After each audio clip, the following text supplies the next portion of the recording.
Baik, saya Dr. Haja Nurmaja R, SPD, MPD, Kepala SD Negeri 2 Kampung Baru. Apa yang bisa saya bantu deh?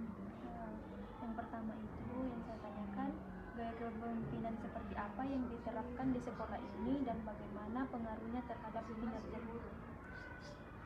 Kalau gaya kepemimpinan yang saya lakukan di sekolah adalah berawal dari keterbukaan dan komitmen. Jadi kita itu harus punya komitmen. Ketika kita punya komitmen, maka teman-teman juga guru-guru yang ada di sekolah dapat melakukan tugasnya dengan baik. Karena itu lagi, terus setelah ada komit, semua program-program itu harus kita sampaikan secara terbuka. Jadi gaya kepemimpinan, pertama keterbukaan, kedua komitmen. Oke. Yang kedua Bu, bagaimana cara kepala sekolah membangun komunikasi yang baik antara guru, staf, dan pihak sekolah? Itu tadi, kita harus terbuka.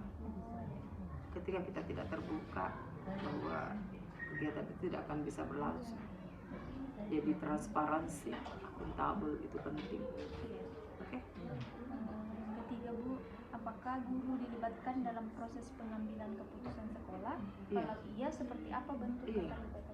Sekecil apapun itu, kalau ada keputusan sekolah harus diputuskan secara bersama-sama melalui forum rapat. Lalu keempat Bu, apa bentuk pembinaan atau pendampingan yang dilakukan kepala sekolah untuk meningkatkan profesionalisme guru? Nah kan begini, guru kan itu perlu disupervisi untuk melihat kinerja mereka. Dari hasil kinerjanya mereka kita sudah tahu bahwa si A, guru si B membutuhkan sebuah pendampingan khusus. Apakah dia membutuhkan coaching dari saya, ataukah perlu dia harus keluar mengikuti pelatihan-pelatihan di luar.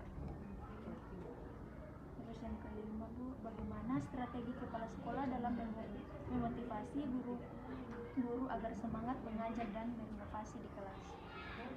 Saya hanya punya cara. Bapak Ibu adalah guru. Guru itu tugas mulia. Dan Bapak Ibu digaji oleh negara itu karena tugasnya sebagai guru. Ketika dia tidak melaksanakan tugasnya dengan sebaik-baiknya, maka gaji ataupun penghasilan dibayarkan oleh negara sebagai profesinya sebagai guru itu tidak berkah.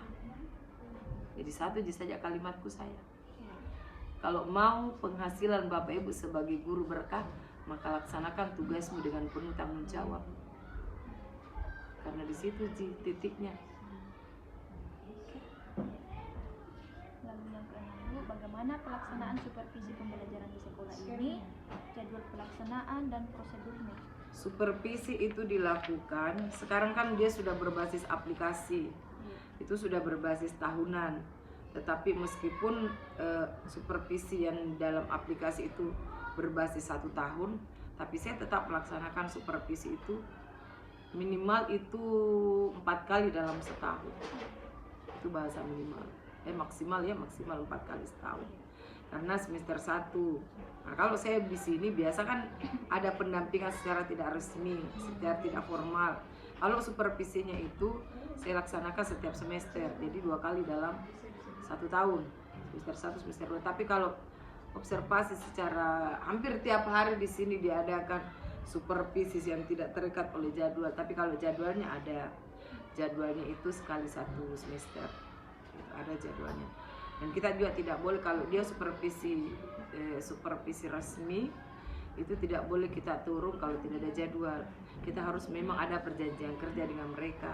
Sama dengan kita datang di sekolahnya orang, tidak langsung begitu. Kita harus punya perjanjian. Kita perjanjian hari ini kita datang, saya mau observasi ini Bu, saya wawancara dengan ini Bu. Oke, kita buat perjanjian besok kamu datang jam segini dengan guru ini. Sama dengan itu. Tidak boleh masuk di kelasnya orang tanpa permisi. Jadi kita harus buat jadwal, buat kesepakatan kerja. Gitu. Setelah supervisi dilakukan, apakah ada tidak lanjut seperti refleksi